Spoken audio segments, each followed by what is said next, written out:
Salam, selamat malam sahabat terkasih.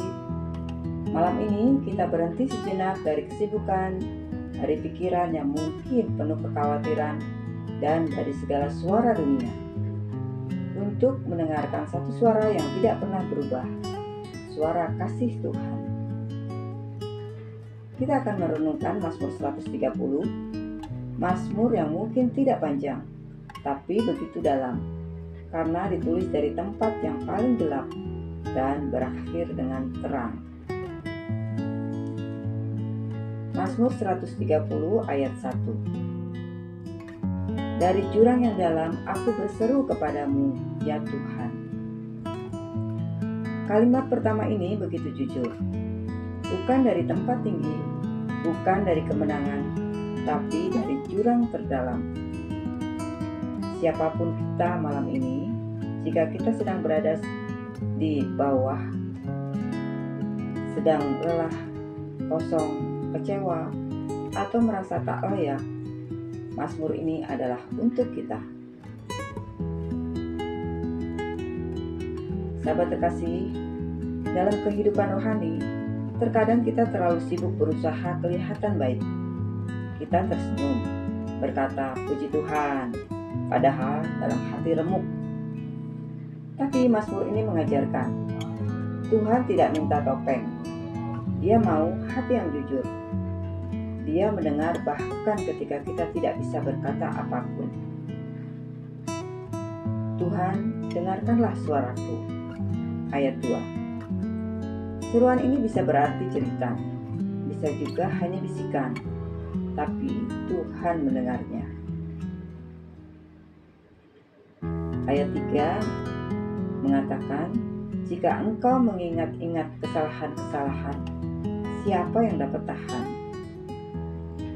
Ayat ini sangat menusuk ya, karena kebenarannya sangat nyata. Tak satu pun dari kita yang layak di hadapannya. Tapi di ayat 4 mengatakan, tetapi padamu ada pengampunan. Itulah dasar pengharapan kita.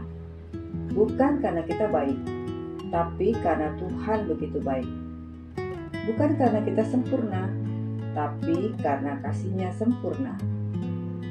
Malam ini, apapun kesalahan yang kita sesali, Tuhan sanggup mengampuni dan memulihkan.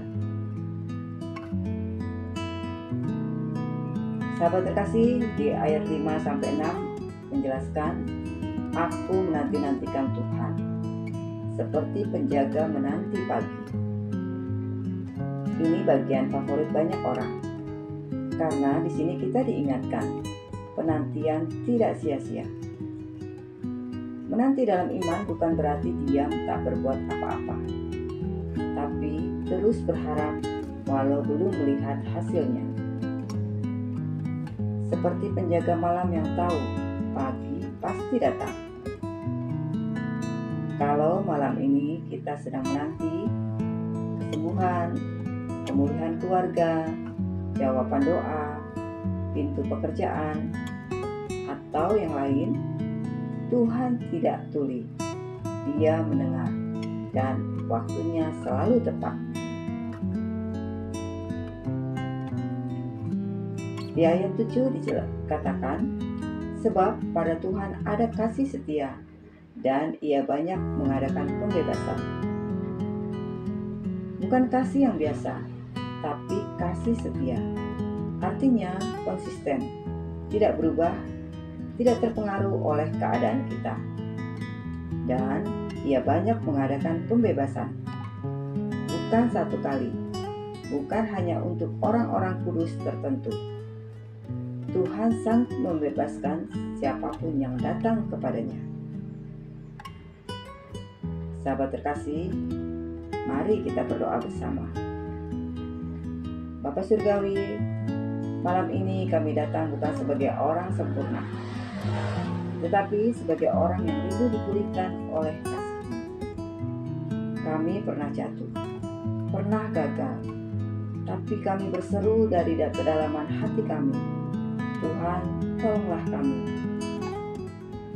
Ajari kami menanti dengan iman, yakinkan kami bahwa pagi akan datang, dan kuatkan kami untuk bangkit dalam kasih-Mu yang tak pernah habis. Kami serahkan seluruh pikiran, tubuh, dan jiwa kami malam ini ke dalam tangan-Mu. Dalam nama Tuhan Yesus, kami berdoa dan mengucap syukur. Amin. Sahabat terkasih, jika renungan ini menyentuh hatimu, jangan lupa untuk like, komen, dan bagikan kepada orang yang sedang bergumul. Tekan subscribe agar terus dikuatkan dalam setiap malam melalui firman-Nya. Selamat beristirahat.